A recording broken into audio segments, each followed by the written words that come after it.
Anong mensahe ang kailangang marinig ng mga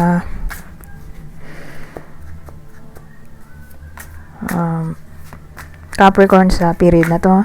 Pwedeng nangyayari na itong magiging reading natin or mangyayari pa lang. Kung hindi man para sa inyo itong magiging reading natin, di baka para sa someone na malapit sa inyo o sa someone na kakilala nyo mismo.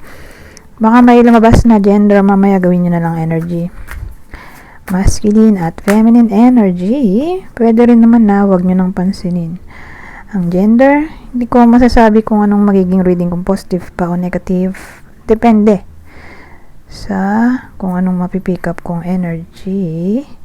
Walang masama kung papanoorin ang sun, moon at rising sign. Kasi baka alinman sa mga yan ay mag-resonate na sa sitwasyon nyo. Meron tayo dito, Empress, Emperor, mag-partner to. Four of Cups.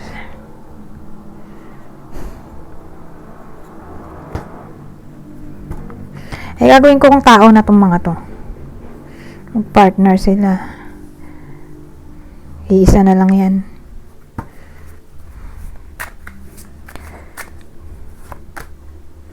Six of Swords yung pangatlo. So, iisa lang to.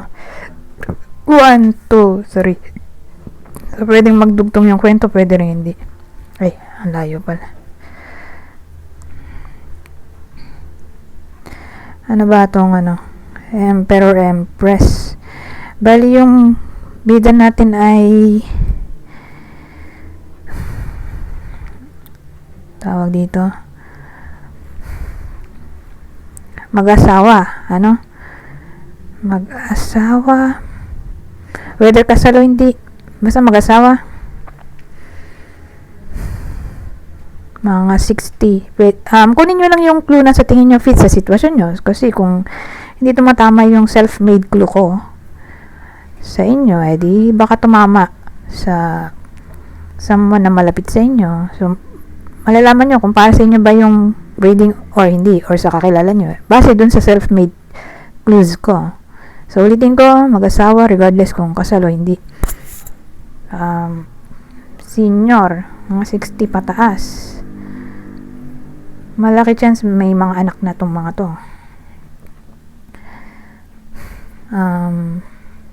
Mayaman.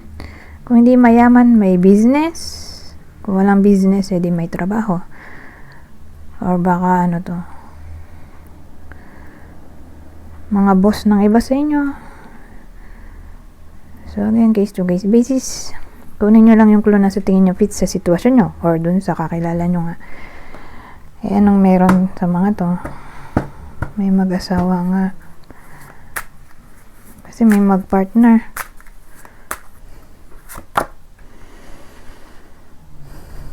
Two of Cups.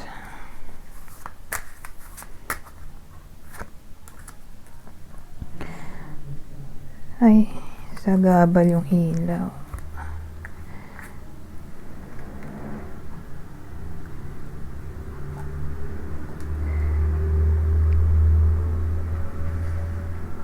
So, Two of Cups at Wheel of Fortune. Teka lang.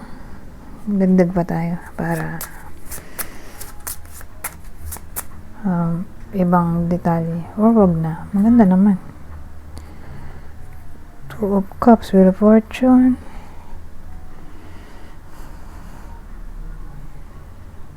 Okay naman ang samahan dito.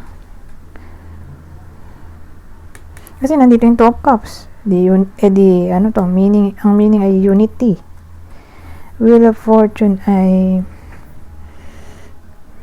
luck, being fortunate, happiness.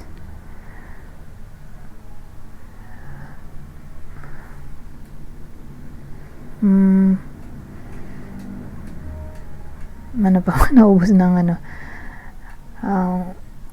tak knowledge, Wheel of Fortune. Or who knows, may change na maaaring mangyari. Or may something na maaaring magbalik. Ano kaya tong Wheel of Fortune?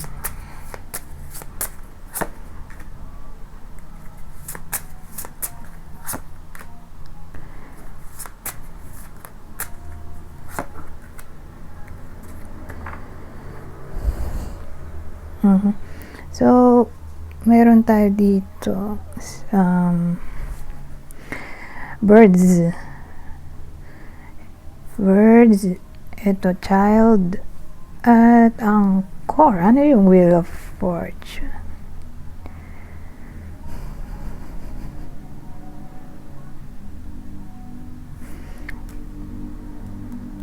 Connection.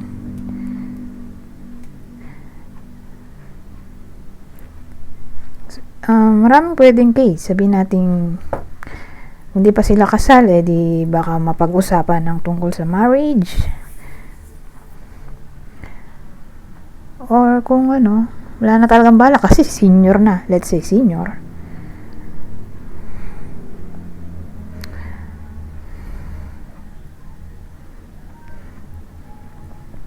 Baka makausap nila yung anak nila na let's say seaman or nasa barko kung may ganong case. Kasi nga sabi ko nga sa inyo, case to case basis, kunin nyo lang yung clue na sa tingin nyo ay fit sa sitwasyon nyo. So kung dito anak, di kapatid. Or kung di man literally nagtatrabaho sa barko kasi may anchor tayo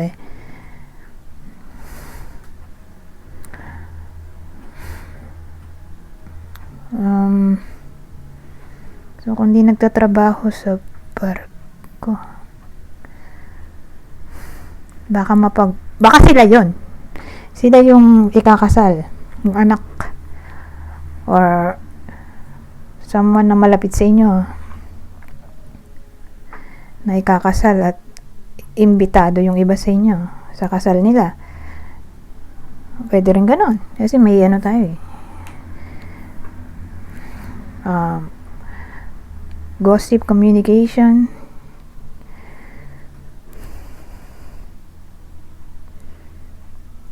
Ngayon pwede rin tong may magbalik sa buhay ng iba sa inyo. Doon papasok yung reconnection.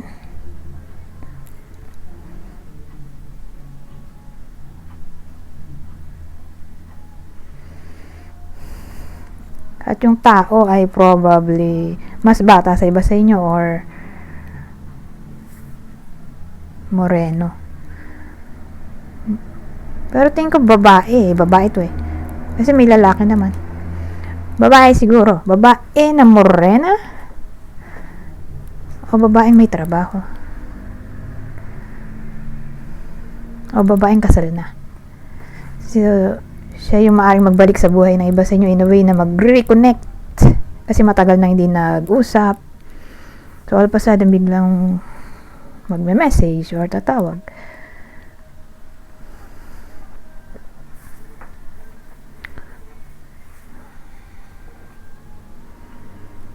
Ayan. Maisip So tingnan natin kung magdurugtong ba yung kwento. Kasi pwede rin hindi. Depende. Ngayon, 4 of Cups. Anong meron sa 4 of Cups?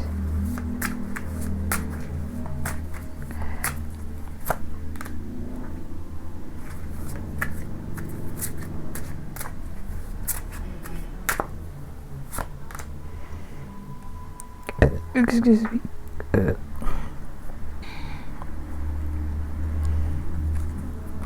4 of Cups. Kinlarify ng Knight of Wands at King of Pentacles. So, dahil maraming tao.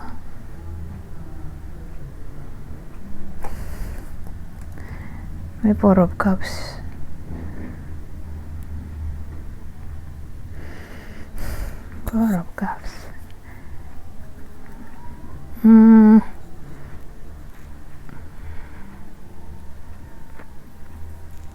Kasi kung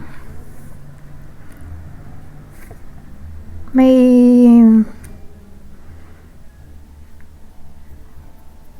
socialization Baka hindi ma-attend yung iba sa inyo. So, kung ano, imbitahan yung iba sa inyo sa kasal. May kakasal, let's say may kakasal. Nakakilala nyo, baka hindi kayo ma-attend. For some reason. Kasi, case to case basis di ba?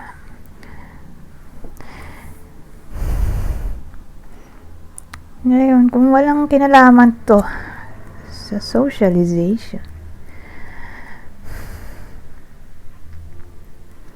kasi parang ang dating dito, let's say, sa period na to, may tendency na magstay na lang kayo sa bahay. Parang ayaw nyong lumabas. Para mas feel nyo sa bahay na lang. Kasi yung mga tao dito, parang ayaw nyo lumabas. Four of Cups. Ay, teka lang. Ano ba yung naisip ko? Four of Swords pa yung naisip ko. Four of Cups pala to. So, ang pumapasok sa isip ko ay Four of Swords. Kaya sabi ko, parang ayaw nyong lumabas. O ayaw nyo makihalubilo. Halubilo. Kasi nga, di ba yung Four of Swords nakahiga lang yung yung tao doon. Na parang natutulog lang siya. Ngayon, since Four of Cups naman to. Ganun din naman Di ba yan yung tumanggi. May in-offer sa kanyang cup. Pero busy siya sa pagtingin sa tatlong cups, 'di ba? Para siyang hindi interesado. So kung yun nga, socialization pa rin, doon pa rin tayo papasok. Sa sinabi ko kanina na, yun nga, kung may socialization, gathering, invitation, parang ayaw nyo pumunta, hindi ka interesado. Ngayon, ibang case, let's say, sa period na to, may mga tao na para bang hindi nyo vibe. O feeling nyo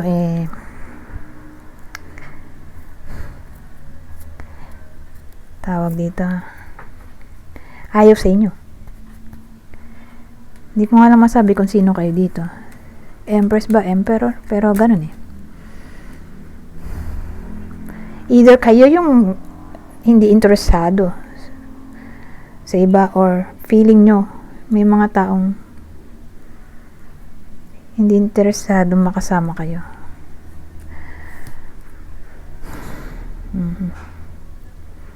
So, parang magmumuni-muni kayo dito.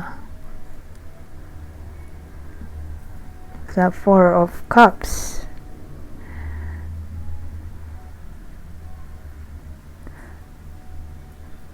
Pero disconnection din naman yun Four of Cups. Kaya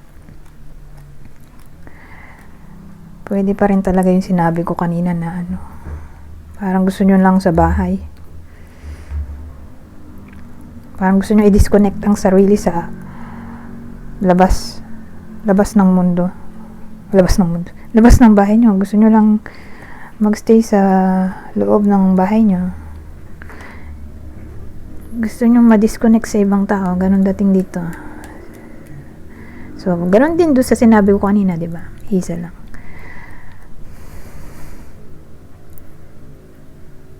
Or feeling nyo walang pakialam yung ibang tao sa inyo, or kayo yung feeling nyo wala kayong paki sa iba. Siguro dahil may iniisip kayo. Pero again, parang ang dating gusto nyo mapag-isa dito.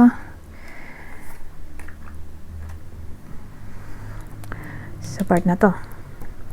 Kahit itong bata, tinatanggihan niya itong binibigay na heart ng lalaki. Parang tumatanggi kayo sa socialization,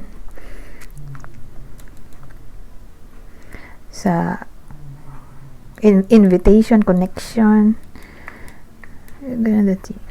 Ngayon ito, Six of Swords.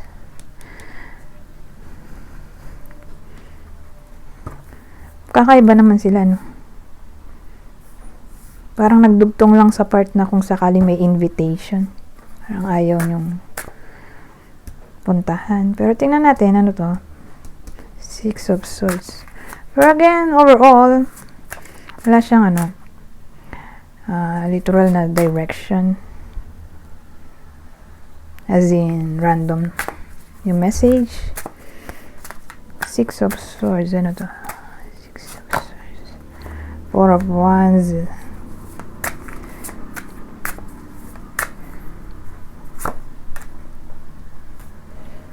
Six of Swords. Four of Wands. Seven of Wands.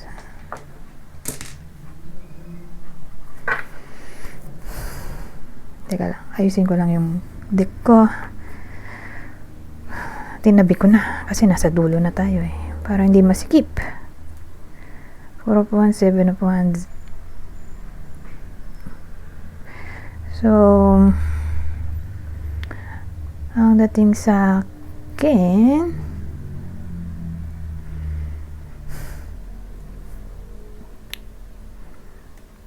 Six of Wands, Seven of Wands.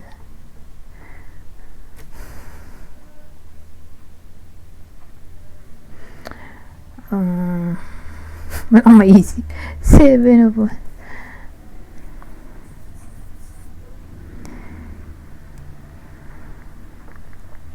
Let's say may gala yung iba sa inyo. Planado na talaga. Or paplanuhin pa lang sa period na to. Mukhang tuloy naman. Four of Wands, Seven of Wands. Saka yung Six of Swords. Kasi yung iba baka umuwi sa kanilang hometown. Or may kung di kayo to nauuwi, baka may dadalaw sa iba sa inyo. May hometown kasi tayo dito sa Four of Wands. So visitation or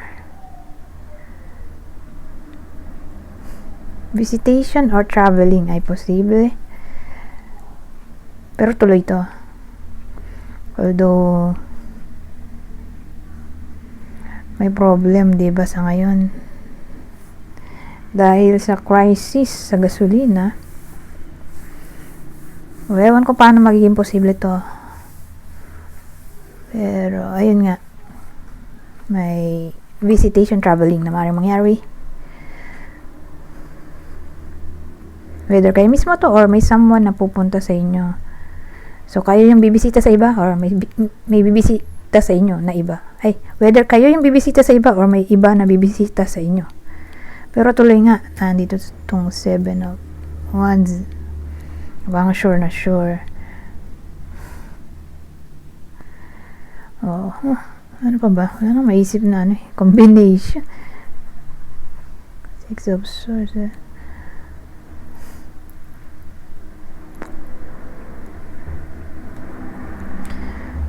Seven of Wands.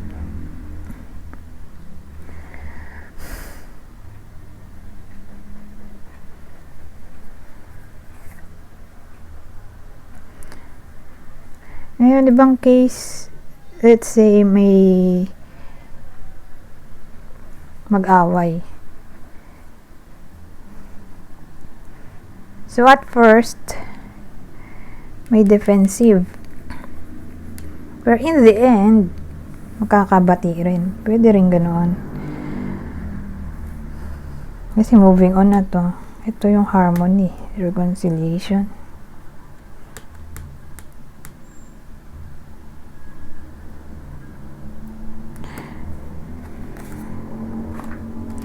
Anyways, hindi sila nagdugtong-dugtong, no?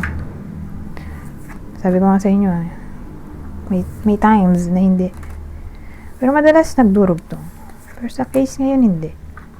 Meron din naman, di ba, yung tungkol sa, ano ba yun, celebration, invitation. Yun lang. Or yung traveling, di ba? Baka may uuwi sa iba sa inyo sa hometown nila kasi nga, a-attend. Ay, hindi nga pala tuloy, no? Ayaw nga lumabas. Baka may pupunta sa inyo Di ba sabi ko nga kanina, either kayo yung magta-travel or may magta-travel pupunta sa inyo or visit. Baka may pupunta sa inyo, aalukin kayong umattend ng celebration nila, pero for some reason hindi nga makaka-attend yung iba sa inyo. Pwede rin ganoon.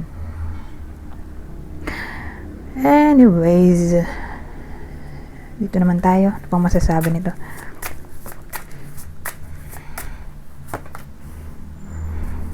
Strength, freedom, strength, freedom, strength, freedom.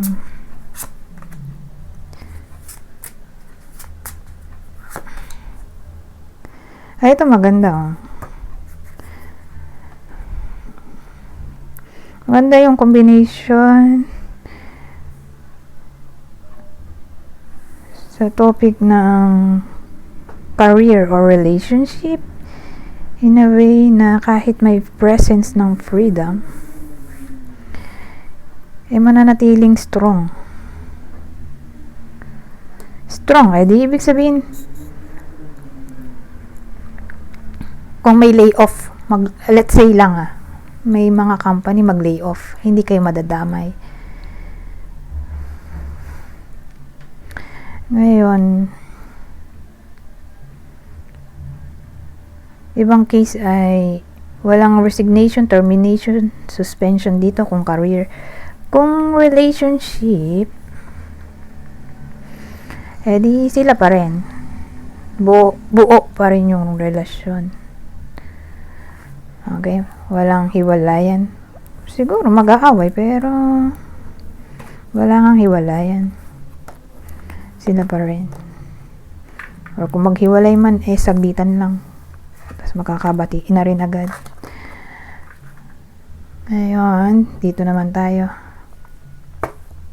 Sa last deck ko, bali, babasahin ko na lang para mabilis. Kunin nyo lang ang information or message na sa tingin nyo ay fit sa sitwasyon nyo. Bali, general advice at prediction na to. General advice at prediction na to sa period na to. Mulit yung na to. Intuition. Embrace your intuition and the power of the feminine divine. Trust your inner guidance. Guidance ulit. Sabi dito, inner guidance. Ito, guidance ulit.